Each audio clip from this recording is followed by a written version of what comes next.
Welcome back. We are about to tackle transportation and housing at the city climate action change level. So we're going to consider in this section, how do housing and transportation policies impact climate adaptation and mitigation? Before we dive in, we're going to do a little history lesson. Let's talk about redlining before we really get into the current day policies that underlie housing and transportation in cities. So redlining is really important to this, and that is a systematic and discriminatory practice by which banks, insurance companies, and other companies restrict access to services based on geographic areas.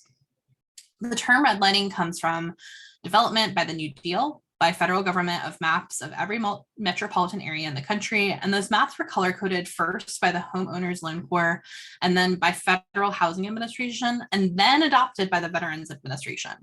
And these color codes were designed to indicate where it was safe to insure mortgages, and anywhere where African Americans lived, anywhere where African Americans lived nearby, were colored red to indicate to appraisers that these neighborhoods were too risky to insure mortgages. It was in something called the Underwriting Manual of the Federal Housing Administration, which said that incompatible racial groups should not be permitted to live in same communities, meaning that loans to African Americans could not be insured.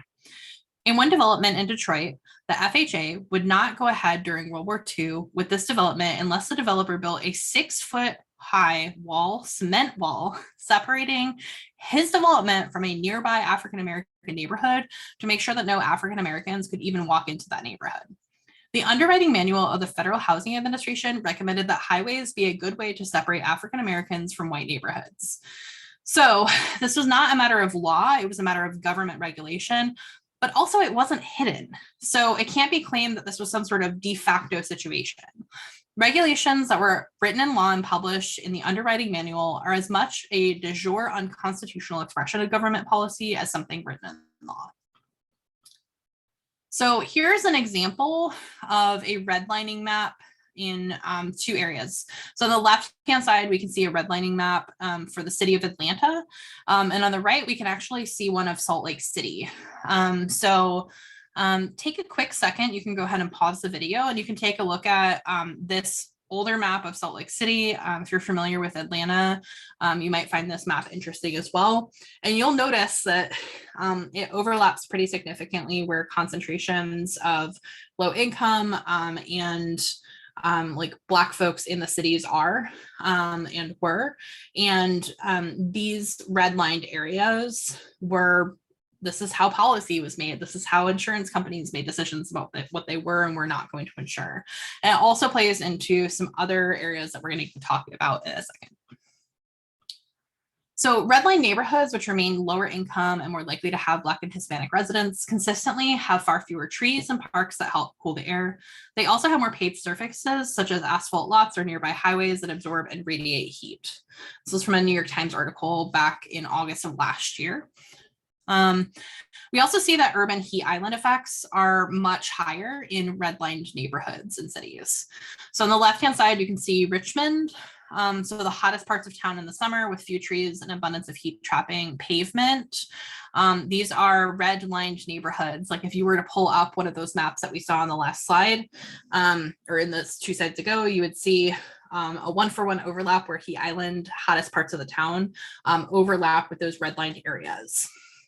In contrast, white neighborhoods that weren't redlined tend to be much cooler today, a pattern that repeats nationwide and honestly globally as well. We're going, we'll talk about some effects at a global scale as well of redlining, not to the American extent, but very similar in terms of where resource allocations happen. We also know that homeless populations face high health risks from air pollution. So this was a study led by Angie DeMarco and Rebecca Hardenbrooks, who are two graduate students at the University of Utah.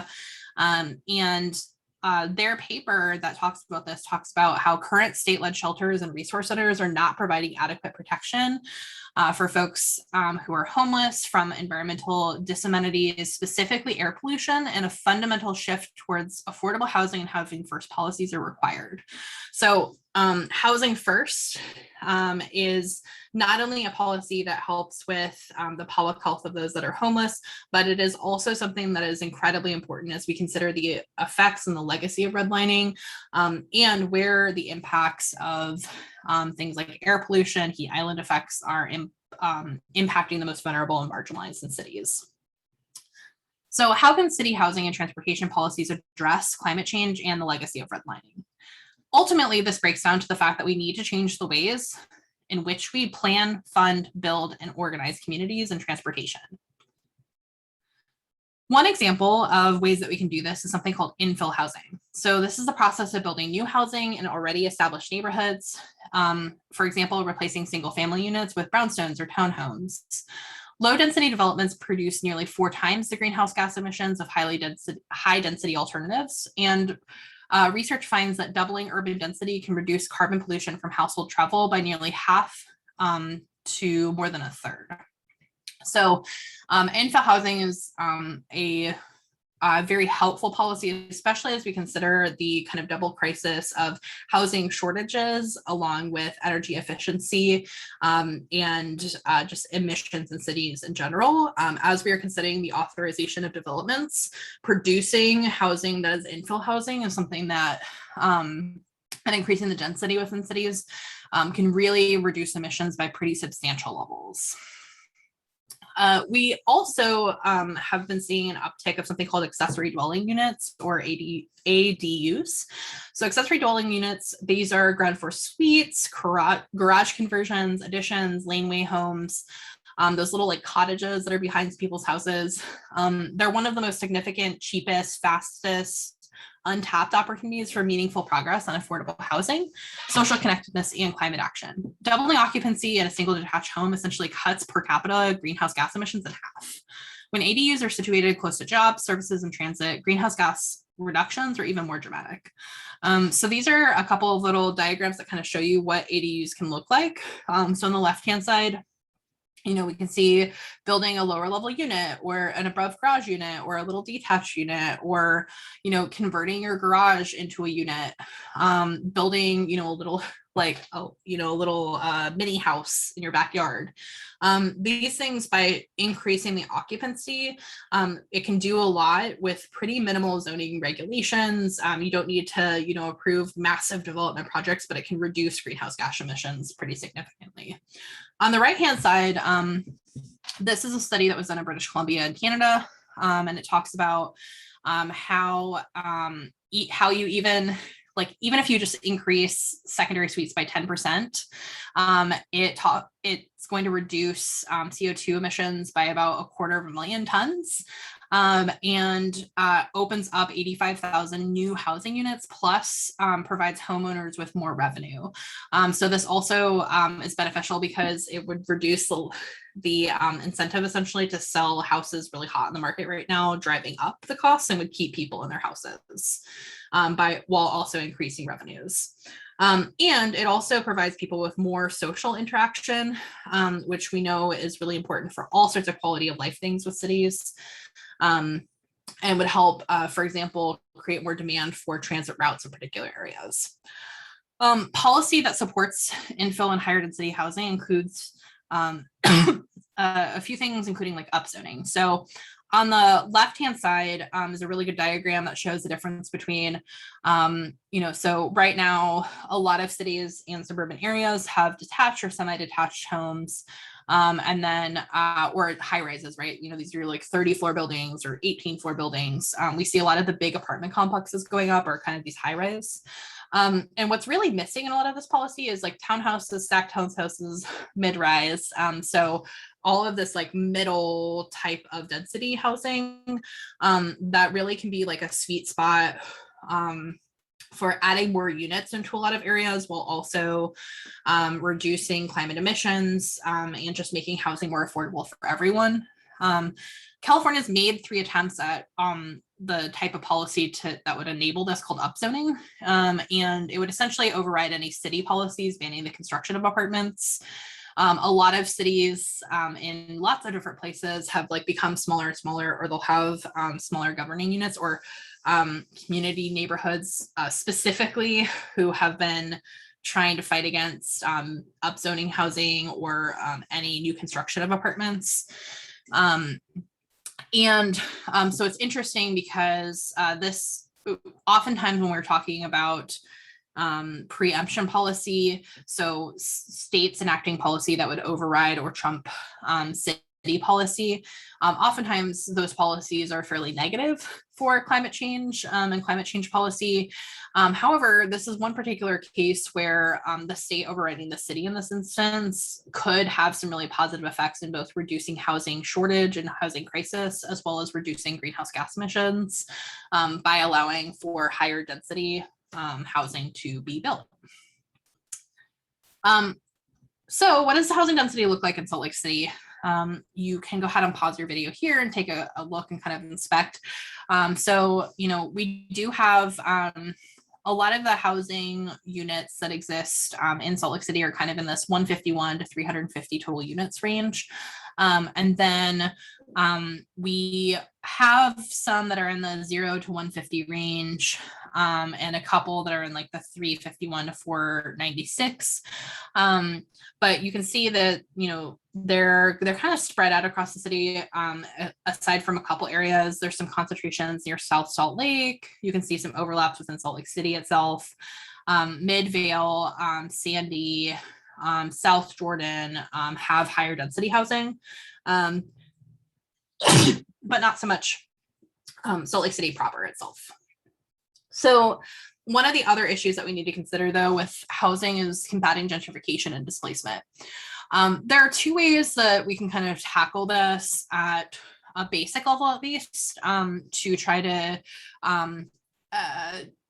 mitigate the biggest impacts of gentrification, and this helps substantially kind of balance these interests of increasing housing density and reducing greenhouse gas emissions while also ensuring that people have fair, accessible housing. So on the renter side of this, this is things like education efforts. So informing people what their tenants' rights are and creating financial literacy. And by financial literacy here, I don't mean, here's what a savings account is and here's how to budget, but rather like, here's the process of buying a house and what this means to get a mortgage and how you need to shop around for a mortgage and, what do you need to save up for a down payment on a house? What types of paperwork do you need? So financial literacy in terms of being able to buy property and on the real estate portion of the finance end. Also providing financial assistance to folks. So not only stabilization of people in their current rental properties, but also providing financial assistance for renters to be able to buy their units or buy affordable housing in different areas, and providing incentives to property owners to not just flip their properties, and which would, increases the rent for renters, causes destabilization of folks in their housing. We've seen in locally in Salt Lake City, a lot of this happening during the pandemic, where the owners of certain properties have sold those properties and given people 20 or 30-day eviction notices. And then also just expanding the supply. So, so things like land trusts, co-housing, cooperative housing, these are all ways that increase the density of housing in areas, and also provide more supply for renters in the market, while also reducing the likelihood of gentrification, because we're not talking about just here's a bunch of single family homes. Here's other options for housing that are more collaboratively run by renters, have more input from renters as stakeholders in the community. On the homeowner end of this, doing education, so combating the predation of vulnerable homeowners. For example, during the 2008 financial crisis, we saw a lot of folks in Tampa, Florida, basically being preyed upon as homeowners and being oversold houses that were way far beyond their budget and ability to pay for. This helped contribute to the housing bubble. This also meant that a lot of new construction single family homes were getting constructed. And right now, I think one of the big concerns on this is that, with the housing market being in such short supply right now, there's a lot of buying and selling happening that is making a lot of folks vulnerable for different reasons. Additionally, technical assistance, so understanding development opportunities for homeowners. So for example, helping them understand like, oh, I want to add, a unit to this you might have, for example, a single family unit that you rent out and be able to help provide the technical policy assistance to homeowners to be able to add an accessory dwelling unit to this. So that there are now multiple properties on there. You've increased the housing density while also increasing the supply in the area, and not necessarily just displacing lots of folks. And then finally, financial assistance, so increasing access to capital for development. So again, the goal being here that if people from the neighborhood can buy things in their neighborhood, that is going to reduce the likelihood of gentrification, because you have people who are there, have lived there for a while, have lived there for generations, their families live there, they are part of the community and embedded there, they're developing the community versus, a large multi-million-dollar developer coming in and kind of just wiping out everything and displacing folks. So is upzoning housing policy a good policy? Is the policy based on data? Yes, the data overall tells us that increasing density of housing lowers the emissions and is better for adaptation. We also know, even from an equity and ethics standpoint, that even when kind of luxury housing gets installed, and the gold standard is installing accessible housing for affordability. However, even when luxury housing gets installed, what it does is it still increases equity because it loosens up all of the housing that maybe middle to upper class folks that would use that luxury housing are occupying.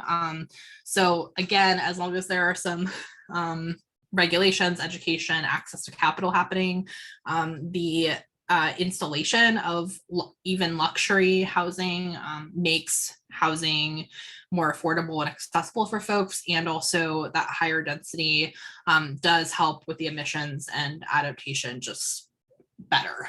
Are there a variety of stakeholders consulted and involved in implementation? This varies dramatically based on your city, your state, your neighborhood. This is, I think, one of the most important pieces to pay attention to in the good versus greenwashing sniff test here.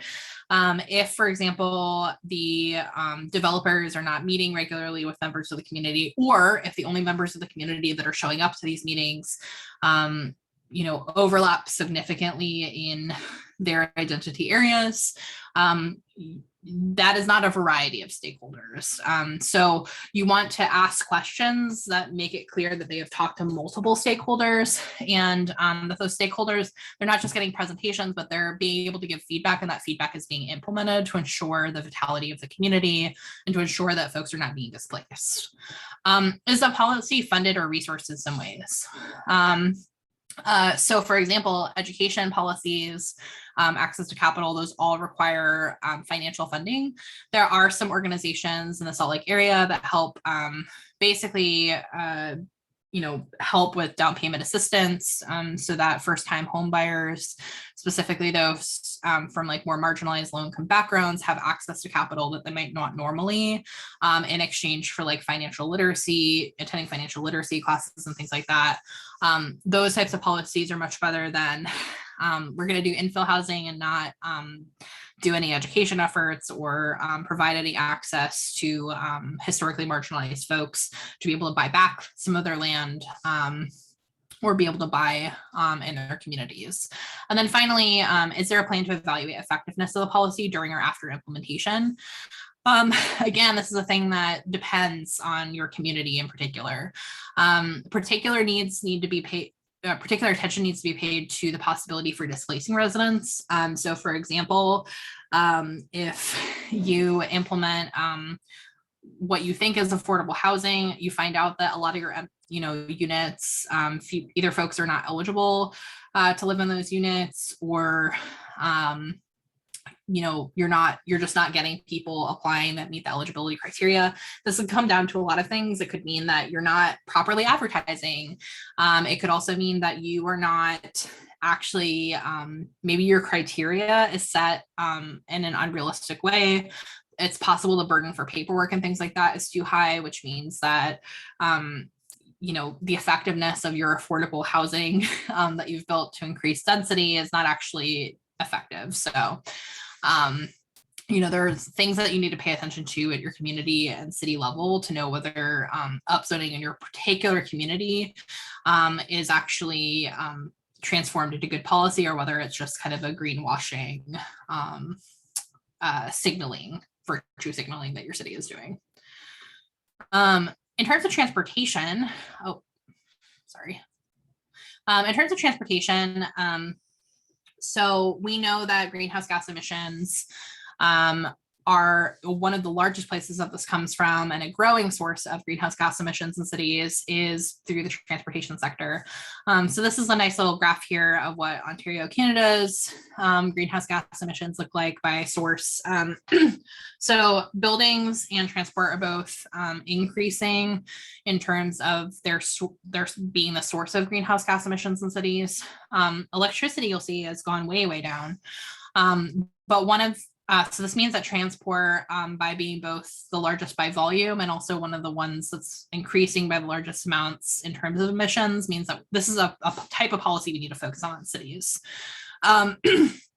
So electric and renewable source energy buses are a great way to reduce the greenhouse gas emissions from transportation. However, these are also tricky because the ROI, the return on investment for electric energy buses, is still not great. As of about 7 to 10 years ago, the ROI for electric buses was something like 30 years. In general, you start taking buses out of commission in the 25 to 30 year window. So it meant that by the time you saved costs on the electric or biodiesel engines for those buses, it was actually time to take them out of your fleet.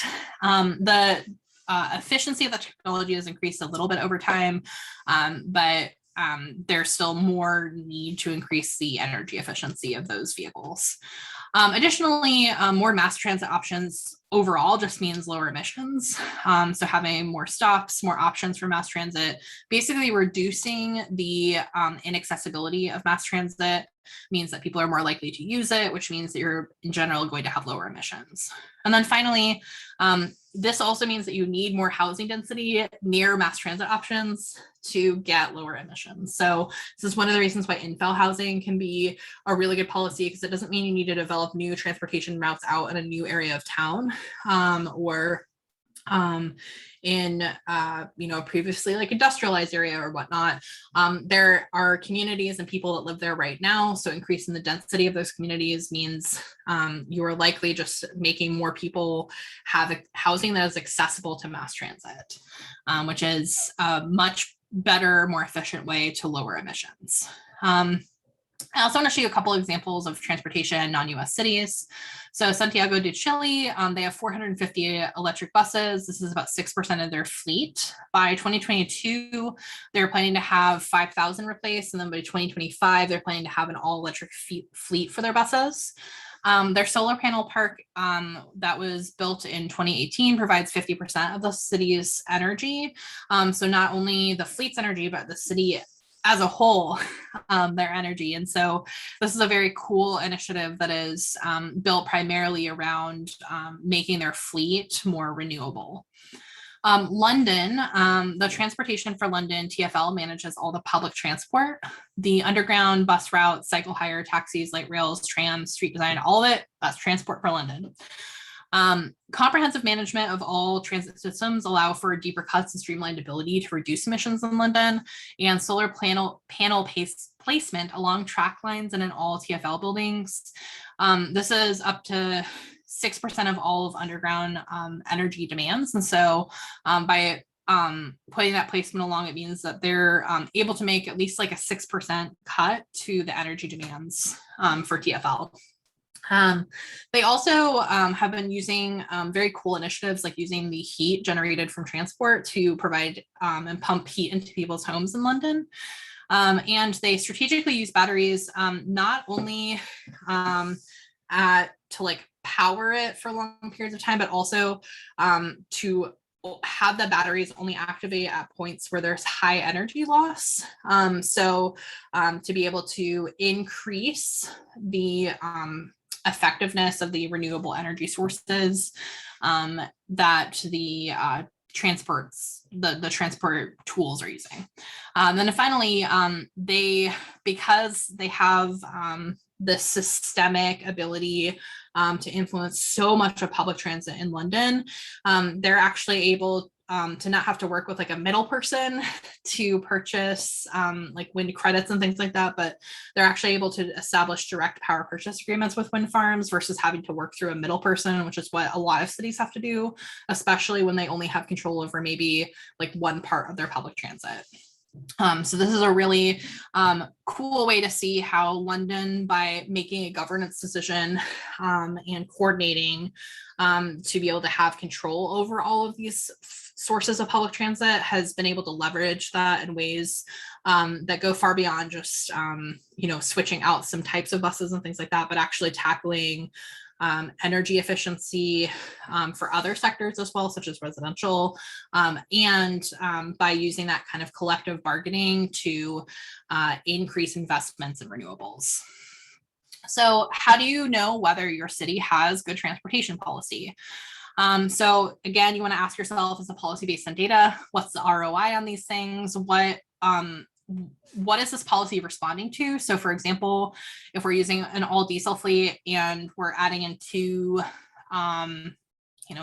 renewable buses on there, that could have some of an impact, but between the reduced ROI on that and the fact that by and large, the fleet is still being run by energy inefficient vehicles, it's probably going to lean more into the greenwashing category here. So ask questions about why they've made the particular decision that they have on transit. If you notice new transit lines going in, ask why they made that decision. For example, some cities may decide to add lines or routes based on public demand. So folks showing up to city council meetings or lobbying the city council or lobbying their land use and transportation commissions or committees. It's good to ask how they actually arrived at the decision. So for example, did they look at ridership data? Did they look at the housing density in those areas where those stops are? Or are they responding to folks that have disproportionately high amounts of power within the city? Is the policy funded or resourced in some ways? So for example, you may have an agreement to purchase a certain form of renewable energy credits or purchasing a fleet vehicle. Do they also have funds in place to ensure the maintenance of those? Do they have plans in place to let people know about the availability of this mass transit option? Do they have funds in place to continue to make investments in renewables? Are a variety of stakeholders consulted and involved in implementation? This is going to overlap a lot with the housing one. Is it the same group of people that all look the same, sound the same, from the same neighborhoods, have the same backgrounds, being consulted while they're establishing transportation policy and making transportation decisions? If so, you do not have a variety of stakeholders involved, and this could lead to less effective transportation policy and also an equitable transportation policy. And finally, is there a plan to evaluate effectiveness of the policy during or after implementation? For example, if you get a mass transit option, whether it's a stop or a whole line that runs through a particular neighborhood or area, is your city going to monitor ongoing ridership? Are they going to make adjustments to the lines, the availability, the time availability, for example, of when you can access that transit during or after the implementation? Are they going to ask people for feedback on those transit options and make adjustments to their policy based on that? Or is it, we're going to buy the thing and then we'll follow up in 10 years? So those are also good questions to ask. When we come back, we will be looking at green spaces in cities.